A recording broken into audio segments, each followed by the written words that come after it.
Bienvenidas y bienvenidos a Sororidades, Mujeres que hablan de mujeres, un podcast organizado por el Área de Igualdad, Educación, Participación Ciudadana y Coordinación de Distritos del Ayuntamiento de Sevilla y por el Grupo de Investigación Escritoras y Escrituras de la Universidad de Sevilla, donde daremos voz a las experiencias de muchas mujeres que han dedicado su vida a luchar por la igualdad.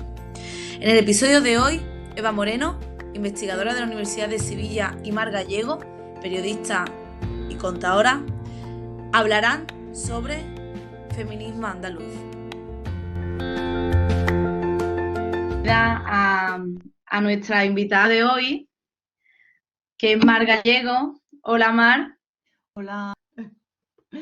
¿Me escucháis bien, no? Te escuchaba muy bien.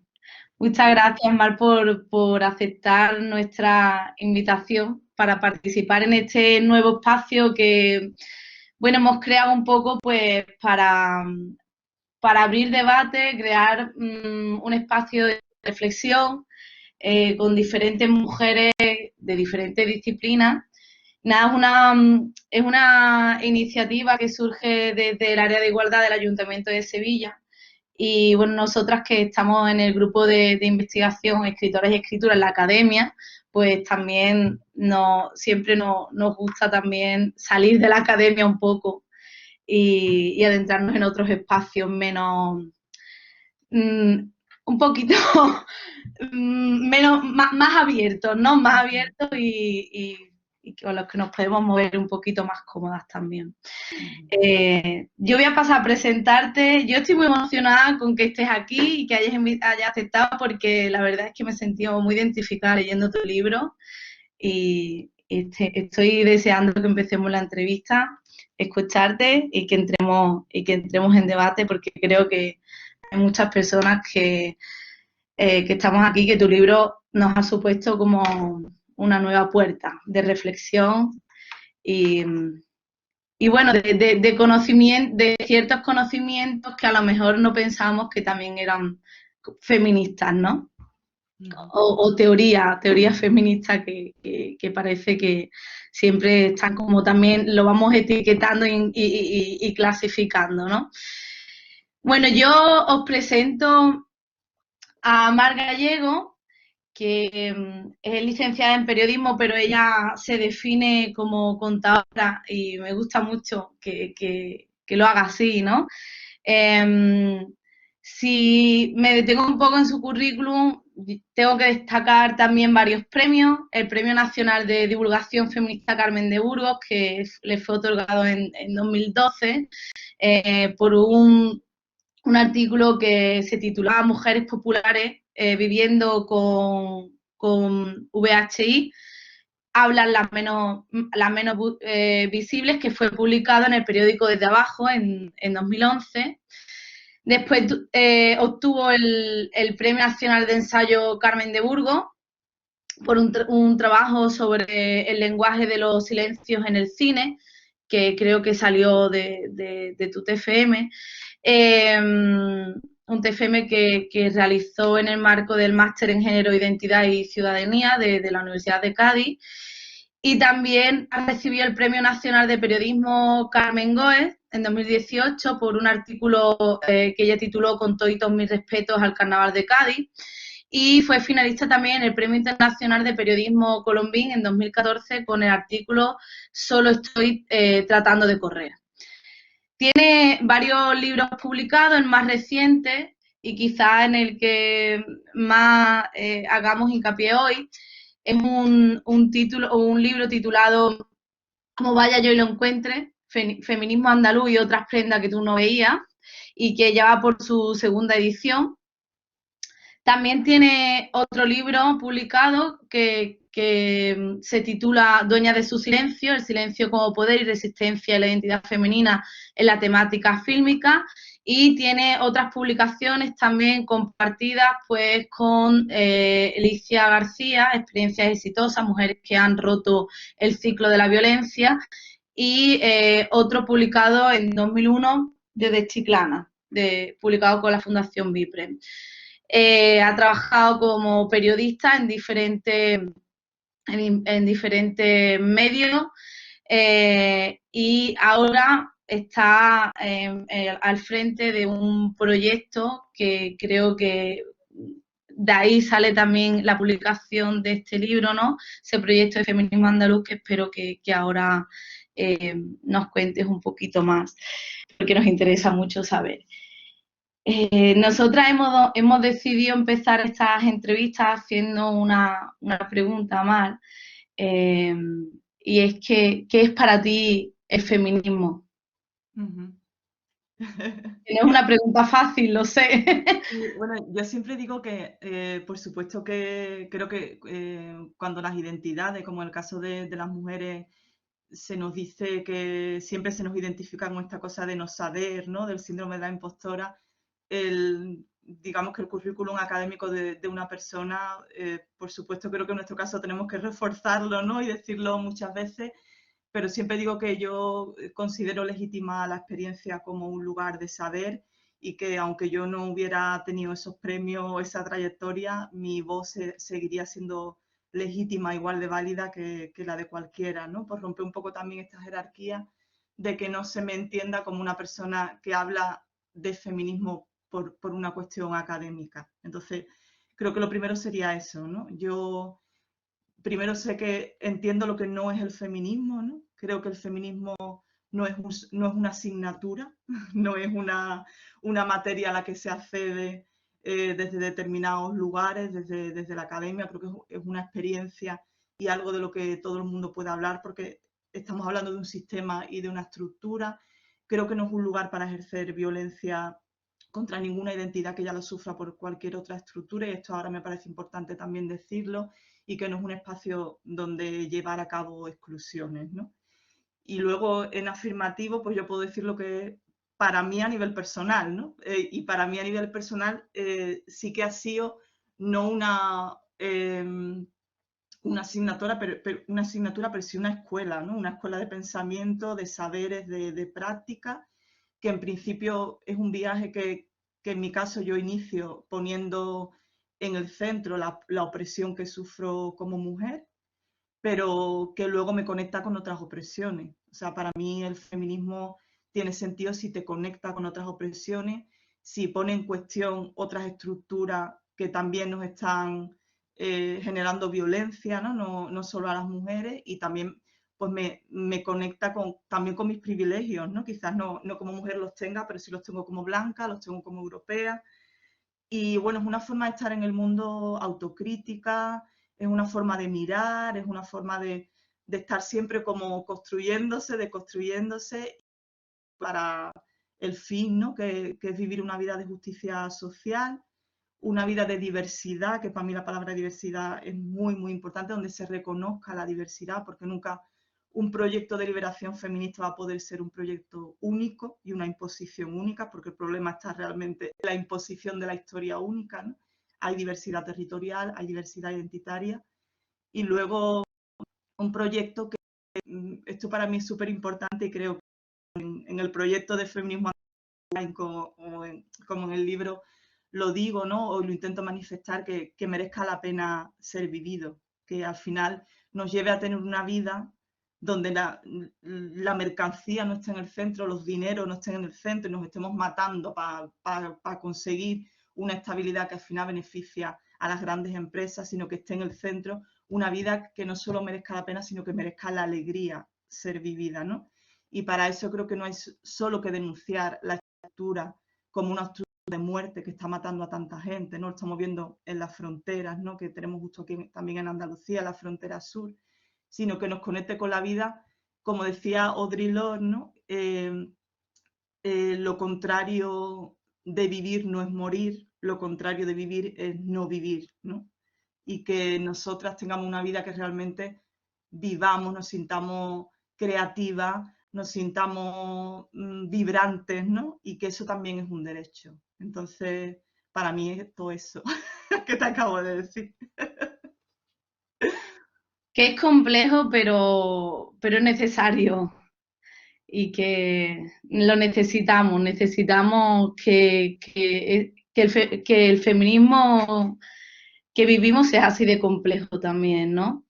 Ya que has mencionado tu proyecto, me gustaría que nos hablaras un poco de ese proyecto, ¿no? Que es Feminismo Andaluz, el blog, pero también, como tú dices, ¿no? Ese proyecto que surge o que intenta recuperar esa memoria histórica de las mujeres obreras andaluzas, cómo nace, y también cuál es, cómo está ahora mismo llevándose a cabo, desarrollándose, si tiene actividades futuras, que nos cuente un poco, porque creo que es un proyecto que nos interesa muchísimo también y que nos interesa conocer y estar conectados con él, y nos gustaría conocer tanto el pasado como el presente como el futuro. Ujú. Bueno, el proyecto surge en 2016 con un manifiesto, que es el manifiesto Como vaya yo lo encuentre, que es donde empiezo de alguna forma como a hablar de tanto de transfeminismo como de feminismo andaluz. Lo que pasa es que luego, por una cuestión de también el tipo de público al que yo quería llegar, pues empiezo a hablar más de feminismo andaluz, porque creo que hay una parte de las mujeres a las que quiero llegar que van a conectar más con ese concepto, ¿no? A mí me interesa también como comunicadora que soy llegar, ¿no? Y llegar, intentar llegar de una manera sencilla. Y bueno, surge ahí, digamos, como proyecto escrito, pero como sentimiento y sentir surge mucho antes, ¿no? Que yo creo que es la historia no solo de mi propia vida, sino como somos colectividad también, la historia de mi familia, de las mujeres de mi familia y de las mujeres de mi entorno, ¿no? Con las que yo me siento muy conectada, ¿no? Y de alguna forma también forma parte pues, de un proceso de bucear en todos esos silencios familiares, en todos esos dolores familiares, e intentar ser catalizadora de todo eso y sacar muchas cosas. Yo no sé qué pasa en algunas familias, pero siempre hay algunas que tenemos ese papel de dar nombre a cosas que han pasado en el pasado, de generar esos espacios, y a mí en mi familia me ha tocado un poco ese rol, ¿no? De sentir cosas que quizás no se verbalizan, pero tú las estás sintiendo, ¿no? Y al final lo que había un poco detrás de esos sentimientos era un sentimiento de sentirme siempre muy chiquitita en comparación a otra gente. Y lo sentía yo, lo sentía mi madre y lo sentía muchas mujeres de la familia, ¿no? Entonces ese sentimiento de sentirme muy chica, muy chica, muy chica, ¿no? De un autoconcepto como de valer menos que otras personas, digamos que surge en mí y le intento como, o sea, como a la hora de describirlo tengo la sensación de que me faltan patas para describir eso, ¿no? Porque yo identifico que tiene que ver con una historia de pobreza por parte de mi familia, sobre todo por parte de mi madre, que fue una pobreza muy extrema. Entonces identifico que por ahí vienen muchas cosas, ¿no? Identifico también que el ser mujer también nos hace colocarnos en un posicionamiento social donde nosotras no somos identificadas como las personas que saben, ¿no? No somos el ser que sabe. Y, históricamente siempre en el feminismo que a nosotras se nos crea, por eso es tan importante ese lema de yo te creo, ¿no? Porque históricamente a las mujeres no se nos ha creído, la palabra de las mujeres nunca ha sido muy fácil destruirla, ¿no? Siempre era la mentira que teníamos que demostrar que era verdad, ¿no? Y esto se trasladaba en los juicios, se trasladaba en absolutamente todos lados y creo que lo tenemos interiorizado, ¿no?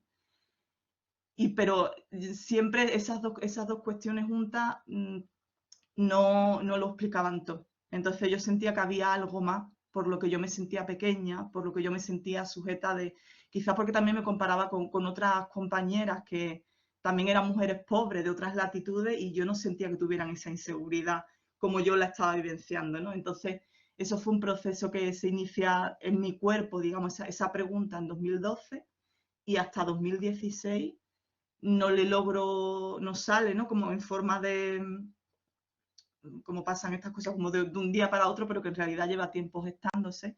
Y entonces me doy cuenta de que parte de las cosas que me hacen sentir muy pequeña pues tienen que ver con ser andaluza. Y que, y que de alguna forma en Andalucía, y luego si queréis hablamos de esto más ampliamente, habitamos una frontera invisible, ¿no? Que es una frontera en la que como pueblo parece que que tenemos menos que decir. Siempre digo que Andalucía se ha tomado como un pueblo para entretener, pero no para enseñar, ¿no? Y entonces, un poco pues, el proyecto se inicia con esa palabra como vaya yo lo encuentre, porque obviamente si yo quiero poner en valor a esas mujeres, me quiero ir para las frases populares y los lugares cercanos y los lenguajes cercanos, que son los que históricamente no han sido reconocidos. O sea, sería muy extraño por mi parte que yo haga un feminismo andaluz, ¿no? Siendo mujer de clase obrera, únicamente poniendo de referencia a mujeres académicas, ¿no? O a mujeres que ya son reconocidas en otros espacios, porque me interesaba saber por qué yo no era legítima por los barrios que había ocupado, ¿no? Por los acentos que había ocupado, y me interesaba poner en valor eso. Entonces la palabra, la frase como vaya yo lo encuentre me parecía muy oportuna porque es una frase que reconoce todo el mundo, ¿no? Y que tiene que ver pues, con esa miradita, ¿no? De que nosotras, incluso siendo adolescentes, o sea, habíamos despreciado incluso el saber de nuestras madres, o de las cuidadoras, de nuestras tutoras, cuando le pedíamos, ¿no? Que fuera a buscar, se nos había perdido una prenda de ropa y siempre íbamos como, ¿dónde está? ¿No? Y esa prenda de ropa no estaba en ningún lugar extraño, estaba delante de nosotras, ¿no? Lo que pasa es que nosotras no teníamos esa mirada entrenada para los cuidados, no teníamos esa mirada, porque también la hemos despreciado a esas mujeres, hemos despreciado esos lugares que nunca se consideraban lugares de saber, ¿no? Entonces es un término que pone el acento en la miradita, ¿no? En el feminismo como un lugar de mirada y de aprender a mirar esos espacios que nunca hemos visto como lugares de saber, como es Andalucía, como son las mujeres obreras andaluzas.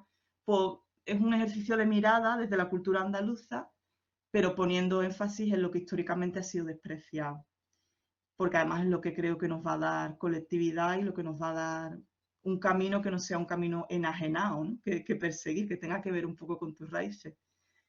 Y bueno, ahí empezó el manifiesto, yo lancé simplemente un manifiesto, además estaba en un momento de mi vida de parón total porque me habían despedido de un trabajo, yo estaba en un tránsito a Murcia donde estuve 3 meses viviendo y fue del viaje de Cádiz a Murcia donde fue Andalucía, y pocos días después fue, pues mira, le voy a poner este nombre. Y saqué el manifiesto y a la vez algunas redes sociales y se empezó a hacer súper viral. Yo me quedé un poco como alucinando y a raíz de ahí pues empezó como un trabajo de contenido, de aprendizaje, que nunca voy a dejar de aprender en esto porque creo que siempre tenemos que sentirnos como maestras y aprendices al tiempo, ¿no? Entonces yo inicié con una serie de cuestiones, luego aprendo también de otras personas, de otras compañeras, también mi propio pensamiento con respecto a Andalucía va transitando, se va modificando y ahora mismo pues es un lugar donde es como una especie de diario personal en realidad, pero llevado a Andalucía y a una forma de pensarse que tenga en el centro de la colectividad, que para mí es muy importante, cómo construir colectividad y cómo construir esa vida que merece la pena ser vivida. Ahora mismo pues yo escribo y le doy contenido a ese blog y bueno, también hago pues cosas como esta, ¿no? Con lo que estoy haciendo contigo, conversando, a veces me llaman para también alguna conferencia o en eso estoy en ese momento con el proyecto, pues dotándole de contenido, intentando que sea una especie pues de conversación o una especie de comunidad, ¿no? Que también se da con la gente que también pues aportan y aunque sea yo la que está quizás al otro lado, pero para mí siempre es una conversación colectiva, yo la vivo como una conversación colectiva, de hecho también hay una coautoría, ¿no? Hay una coautoría en el momento en que tú estás dialogando con tu tierra y estás dialogando con tus ancestras y con lo que tienes alrededor y esas son coautorías que también tenemos que reconocernos, los territorios, ¿no? Como lugares que nos inspiran, lugares que nos dicen cosas. También hay una escucha, como dices, de la autoría, una escucha muy importante porque tiene un estilo muy propio, ¿no? Esa ironía que continuamente usas con precisamente la recuperación de dichos, refranes, expresiones que al final usas y también resignificas y creo que ahí también está el valor del blog, del libro, ¿no? y de ese otro saber mirar lo que no hemos aprendido que nos estabas contando, ¿no? Eh, porque, claro, las personas que somos andaluzas o que hemos vivido aquí nos reconocemos muchísimo y es cuando de repente también en nuestras propias búsquedas identitarias es cuando reflexionamos y debatimos primero con nosotras mismas, por supuesto, ¿no?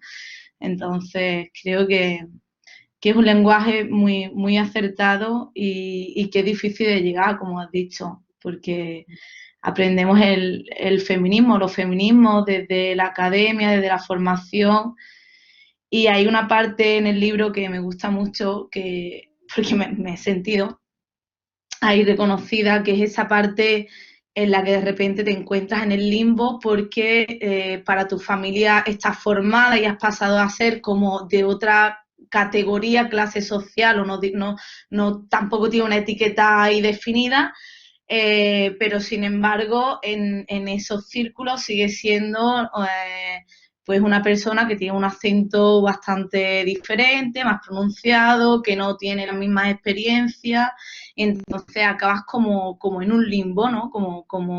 No, no me siento ni de aquí ni de allá, ni de más para adelante ni de más para atrás, ¿no? O sea, es como eso, ahí, esa parte del libro a mí me ha emocionado porque de repente somos muchas las mujeres que hemos tenido una genealogía femenina sobre todo, que ha intentado que estudiemos, que podamos crecer, ser lo que ellas no han sido y nos han repetido millones de veces, y cuando lo hacemos, pues por una parte seguimos en la precariedad y en la pobreza, pero ellas nos ven, ellas y el resto de familias que no tienen estudio nos ven diferentes y nosotros acabamos siendo diferentes en todos lados, ¿no?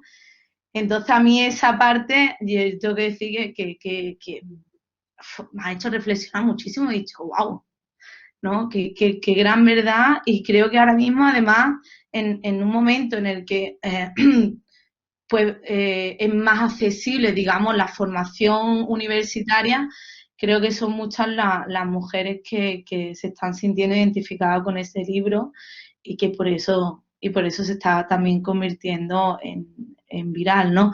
A mí hay una palabra que me ha encantado cuando he leído el libro, me ha hecho reflexionar mucho y que me gustaría que nos la explicaras, ¿no? Porque precisamente estos encuentros se llaman sororidades y sin embargo tú nos hablas de soroledad, ¿no? Y la verdad es que es otro de los términos que me ha gustado y me ha conmovido de tu libro y que quería, quería que nos lo explicara un poquito más. Sí, bueno, definitivamente el libro también pretende, cuando hace como un agitar de conciencia, y es un libro que, pues, que va dirigido también o interpela también a algunas formas de hacer feminismo, ¿no? Que llamémosla hegemónica o llamémosla entonces, que es algo que a mí por lo general siempre me ha interesado un montón. O sea, es como, por eso digo que para mí los feminismos siempre son, tiene que ser una posición autocrítica, ¿no? Para no caer en un dogma cerrado de cómo tienen que ser las cosas, que eso no significa caer en el relativismo universal, no todo es relativo. Obviamente hay verdades, pero accedemos a las verdades a través de unos cuerpos y de unas experiencias, ¿no? Que no existe ese concepto de objetividad, quiero decir, único y etcétera. Hay una subjetividad legítima y que es rigurosa, ¿no? Que traer al cuerpo, al saber, y decir, tenemos un cuerpo, yo accedo además al saber a través de mi cuerpo. Pero sí que esa parte era un poco una especie de crítica, ¿no? También a cómo de alguna forma estamos construyendo, como yo he sentido muchas veces que estamos construyendo dentro de los feminismos, ¿no? Donde nos llenamos la boca con muchísimos términos y donde al final pues te sientes muy sola muchas veces, ¿no? O te sientes incluso, hay espacios donde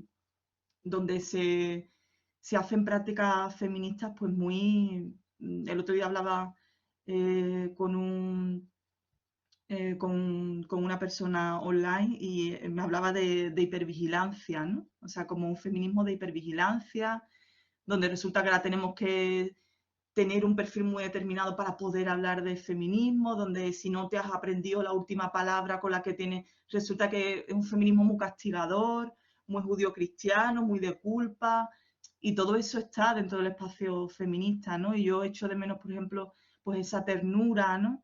O ese comadreo, o eso de, pues de saber que todas somos aprendices, lo que decía antes, aprendices y maestras al tiempo, ¿no?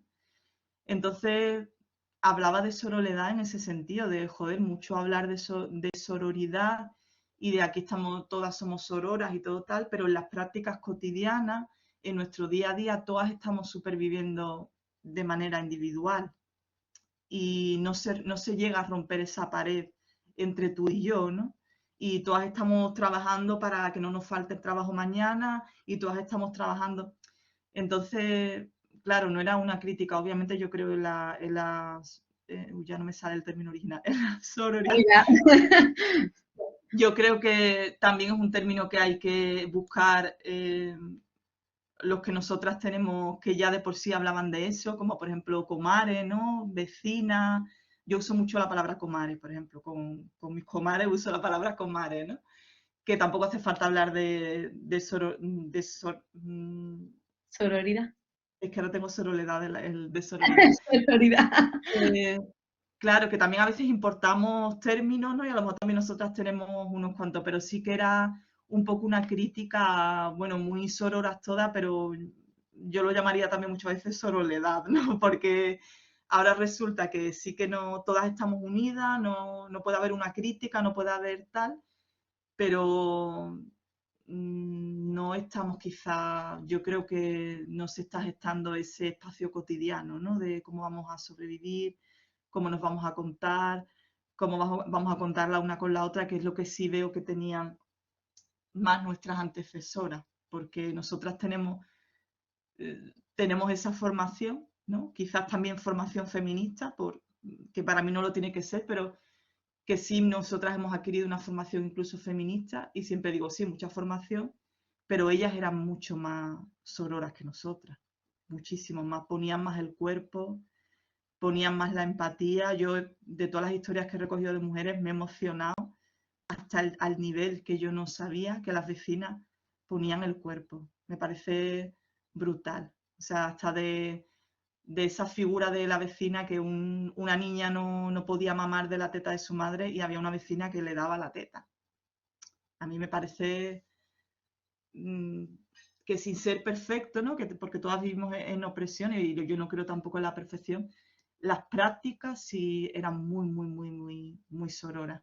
Entonces era un poco eso, ¿no? Una crítica, pero siempre desde no fomentando la culpa. O sea, siempre creo que tampoco es fomentar la culpa. Una crítica también pues desde el cariño y también una autocrítica, ¿no? Pero creo que yo pues también he caído muchas veces en esto y muchas veces he pensado, joder, como feminista parece que publico algo y tengo mucho miedo, porque nadie sabe el miedo que tú puedes tener en este ambiente de judío-cristianismo y de culpa, el miedo que tiene una persona a generar una serie de contenidos, no te lo puedes imaginar. O sea, es que es una constante medir las palabras porque no se sabe el contexto y lo entiendo, pero creo que también nos tenemos que llevar también lo bueno de la lucha, ¿no? Y en la lucha, mientras estamos intentando construir el mundo, tenemos que intentar que por lo menos el sentimiento y el mundo que estamos intentando construir ya esté de alguna manera mientras lo estamos construyendo, ¿no? Y me parece que la ternura y el acompañamiento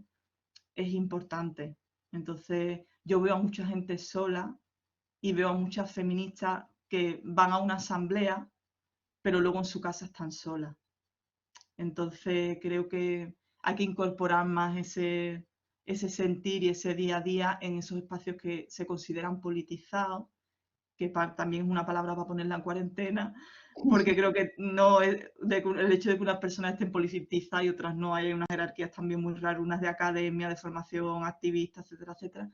Pero creo que esas soledades las tenemos que empezar a llevar a las asambleas y que esos sean puntos que estén en el orden del día, ¿no? Que muchas veces vamos a una asamblea, hablamos de violencia, cómo vamos a ir al 8M, cómo vamos a ir al 25N, y resulta que fuera en la copita, estoy hablando con cuando la cervecita, estoy diciendo que estoy sufriendo una situación que no sé cómo hacer, pues ahí tiene que estar la asamblea, ¿no?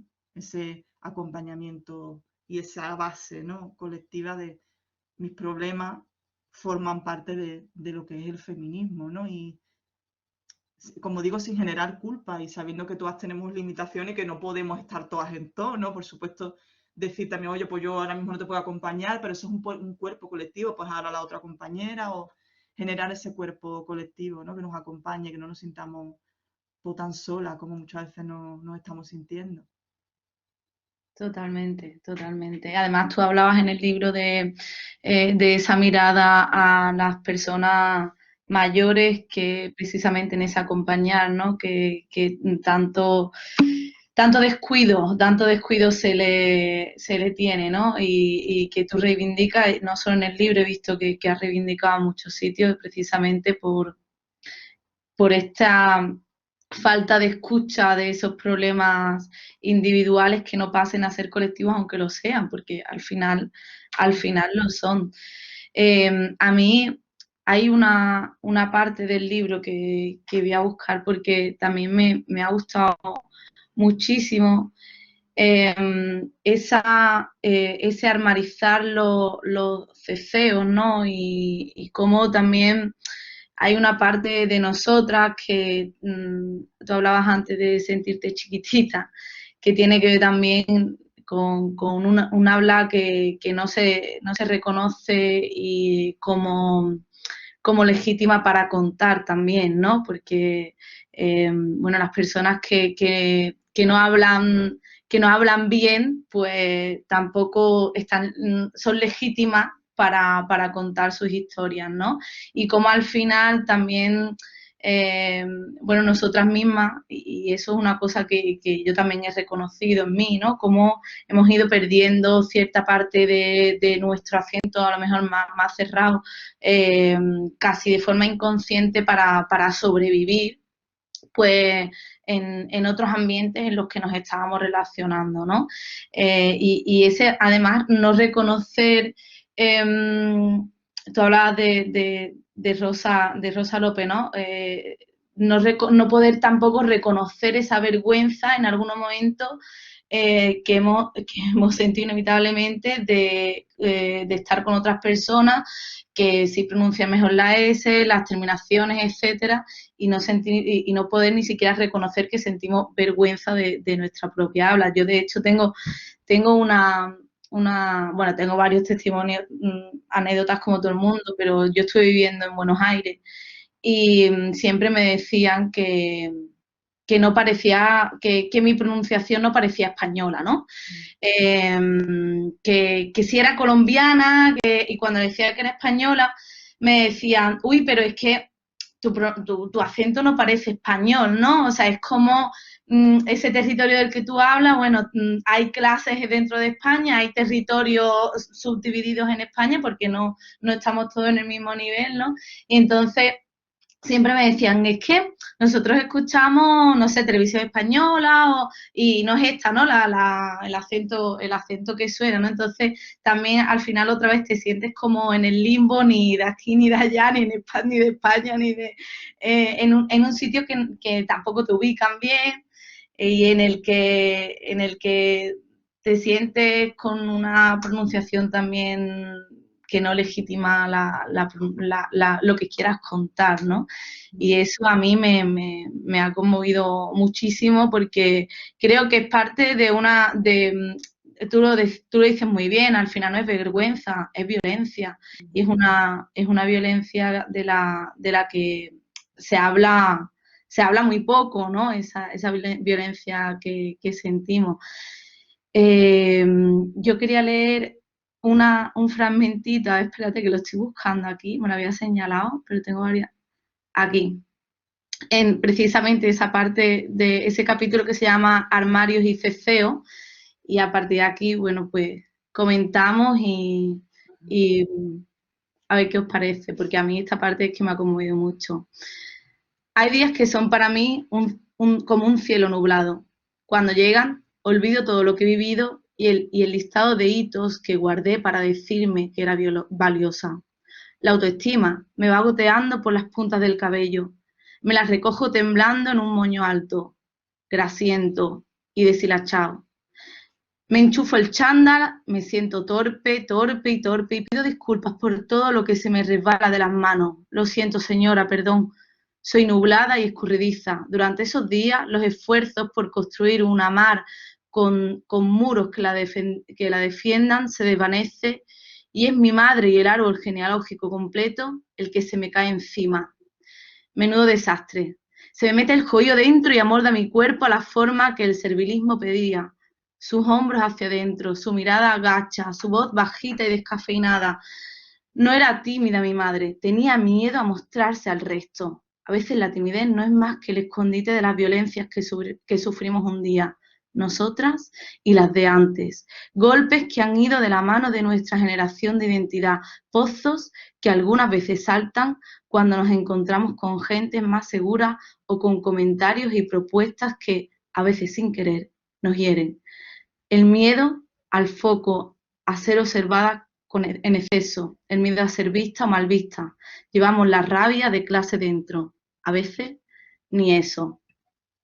Bueno, la verdad es que son muchos los fragmentos que nos podemos sentir identificadas y también no identificadas, porque cuando tú nos hablas, por ejemplo, de que no hay monumentos con señoras con el delantal, como esta fotografía que le habían hecho a Rosa, creo, que a mí me acordaba de, en mi pueblo, que muy pequeñito hacen una estatua a la mujer melojera, que es el gentilicio, y ponen a una mujer así con estética, una señora desnuda de estética grecorromana, para hacer el homenaje a la mujer melojera, y yo pienso en mi abuela analfabeta que recogía aceitunas y dije, mi abuela no se siente identificada con una mujer desnuda en una plaza porque ella no se puede poner desnuda en una plaza del pueblo porque la boicotearían hasta que se tuviera que mudar a otro pueblo, ¿no? Entonces, bueno, esas otras realidades que no se representan, esos silencios, y que esos silencios también se guardan por nuestro habla, ¿no? Sí, lo del tema del ceseo es un temazo. Porque, bueno, yo cuando vi las declaraciones de Rosa López hace unas declaraciones brutales, que además las tengo en un vídeo para unas próximas jornadas que vamos a hacer, que las pone por cierto en streaming, si alguien quiere, son unas jornadas en que van a hacer la Fundación de la Mujer de Cádiz y voy a hablar durante más o menos 45 minutos de andaluzofobia. Y una de las voces que traigo es la de Rosa, porque Rosa dice algo que me parece increíble, bueno, todo el mundo se lo echó encima, de hecho. Ella dice, a veces me siento como si viviera en dos realidades y no me siento y no perteneciera ni a la una ni a la otra. Y dice que cuando vuelve a su pueblo le da pánico porque empieza a hablar mal, según ella, ¿no? Pues desde esta como visión del mundo que tenemos todas, ¿no? Que es compartida. Y bueno, la palabra pánico, ¿no? Y entonces ella dice, en esa misma frase, dice, todavía me queda mucho por aprender y por evolucionar y yo quiero llegar hasta allí. Entonces, son unas declaraciones que ella hace en el programa especial que hacen de Operación Triunfo, donde ella además se pone muy nerviosa y dice que ya no puede ver las imágenes de cuando cefeaba, ¿no? Y también yo creo que hay mucha gordofobia, ¿no? La historia de Rosa. Ella no puede ver esas imágenes porque dice que no la puede ver, o sea, que no... Y hay un momento en que dice, es que la gente no sabe que nosotros venimos del polígono de Almanhayer, ¿no? Y me da como vergüenza, dice ella, pero es que también siento orgullo porque vengo de ahí y para mí esa frase que ella dice, como si no me encontrar en una tierra ni en otra, y dice como si no valiese ni para un estilo de vida ni para el otro, es un poco esa entrefrontera o esa entretela que las andaluzas vivimos constantemente, ¿no? Y vivimos pues porque a nosotras se nos ha dicho que no sufrimos ni siquiera un choque cultural, ¿no? Porque nosotras sufrimos un choque por inculta. Entonces, es muy difícil poner eso en palabras, ¿no? Hasta que tú no dices, oye, pues el habla, pues, o sea, el trabajo realmente, yo cuando el proyecto yo siempre sentía que el primer paso que había que dar, lo primero que había que construir era el sentimiento de orgullo, porque nosotras no tenemos, se nos ha negado incluso de sentirnos orgullosas, ¿no? Y yo el capítulo del ceceo lo quería llevar porque era es mi experiencia personal, ¿no? Y yo vivo en un pueblo donde se cecea, yo de chica ceceaba, luego estudié periodismo, estudié comunicación, me ha pasado también como tú, estuve un tiempo viviendo en Colombia por temas sentimentales y tal, porque mi pareja era colombiana, va muy poco tiempo, estuve año y medio. Y también nadie identificaba mi acento, y no solo, no quiero decir que eso sea una, quiero decir, es algo anecdótico en referente a lo de que encima hacemos, ¿no? Pero realmente el acento andaluz ocupa el lugar, el acento al que nadie se quiere parecer, ¿no? O sea, tú ocupas la voz que nadie quiere tener. También hay discriminación en los sonidos, ¿no? Y la voz es una cuestión física. De hecho, para mí, yo siempre digo que discriminar una voz es una violencia física, porque te están quitando tu instrumento, donde tú ocupas espacio, ocupas la palabra y además es el instrumento por el que se siente acceso a ser persona, ¿no? Porque vivimos en un mundo donde todo se legitima a través de la palabra escrita o la palabra hablada. Que esto es algo que también hay que ampliar, ¿no? Porque hay muchos más lenguajes, hay muchas personas que no entran ahí, y esto es algo que también tendremos que ampliar. Pero si es algo que yo lo quería traer porque me lo podía haber callado y era fácil que yo me lo callara, que yo ceceaba. Porque como te digo, en un ambiente donde la gente te hace zasca, zasca, zasca, lo fácil era decirme, es que tú estás hablando de reivindicar todo esto y no ceceas, ¿no? Entonces, para mí era importante decirlo, para exponerme, ¿no? Y para decir, es que es una violencia.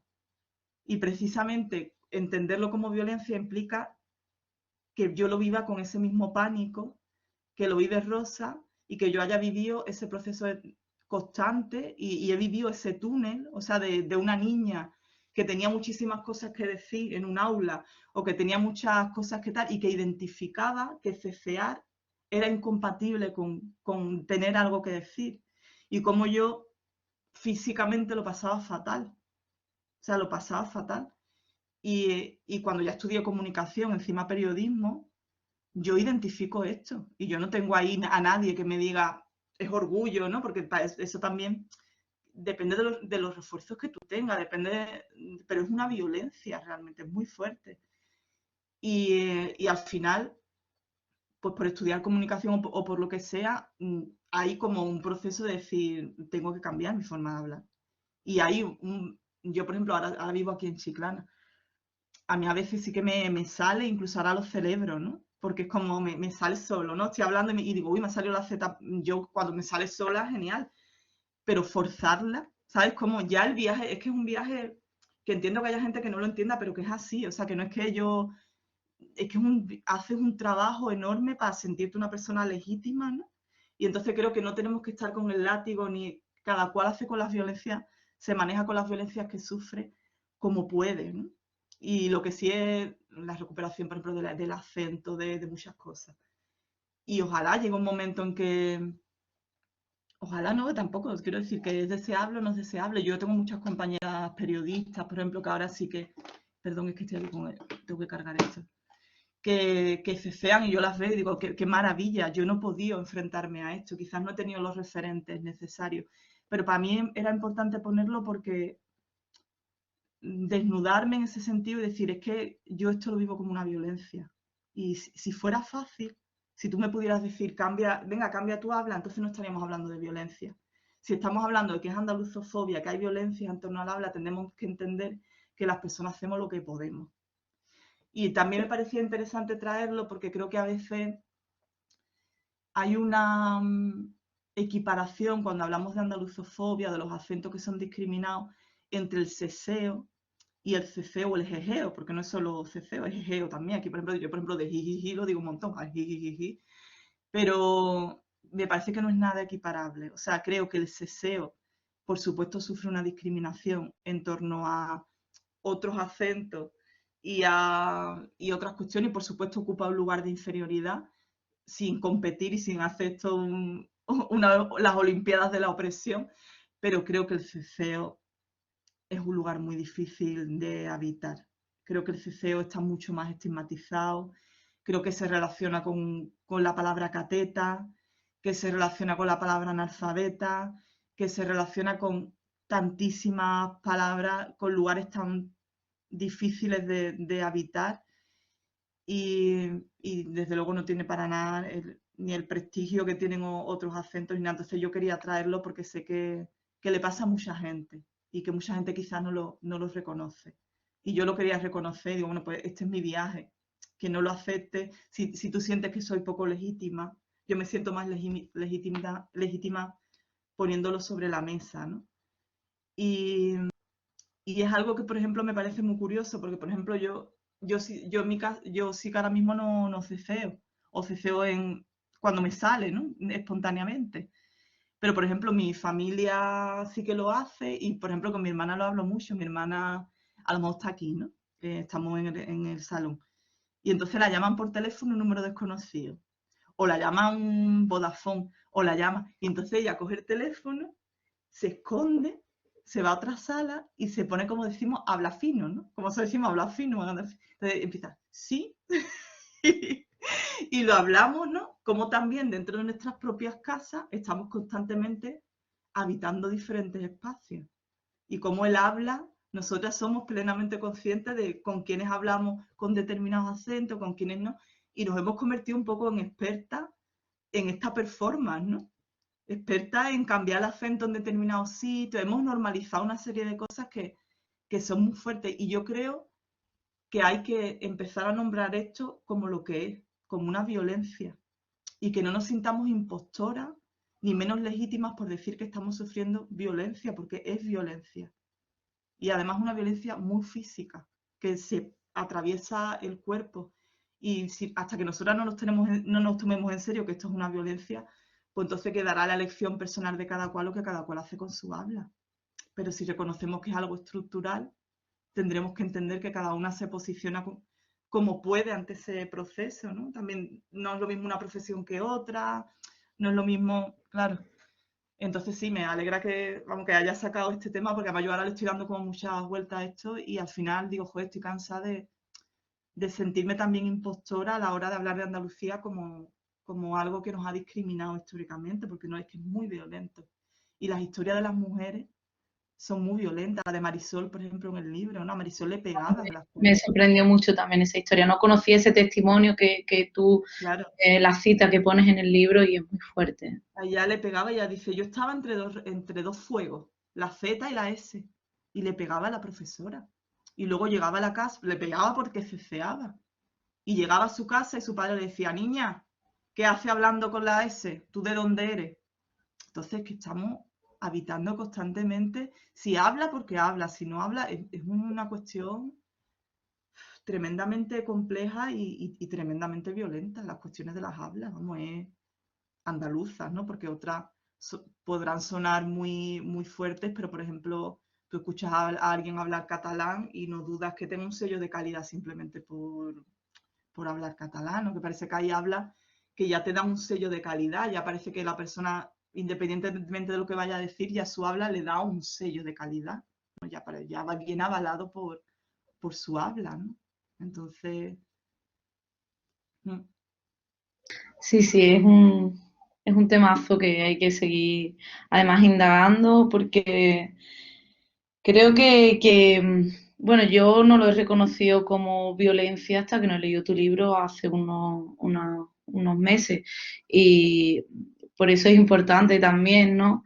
Que lo debatamos, que lo reflexionemos y que nos lo miremos también en nuestro propio proceso identitario porque muchas veces no somos ni conscientes, ¿no? En todo nuestro proceso miramos otras cosas, como tú decías, y hay otras que se nos escapan porque al final como tú bien has definido, el feminismo para nosotras al final es muy complejo y se basa en un montón de sistemas, unos más grandes, otros más pequeños, territoriales, otros más amplios. Entonces, al final es siempre indagar y poner nombre, porque sí, es súper fundamental poder identificar qué estamos viviendo, porque si no identificamos tampoco podemos llegar a superar algo con lo que a lo mejor no nos hemos sentido cómodas y no hemos tampoco terminado de entender por qué. Entonces esa identificación creo que también a la misma vez es lo que nos emociona cuando te escuchamos y cuando leemos tu libro.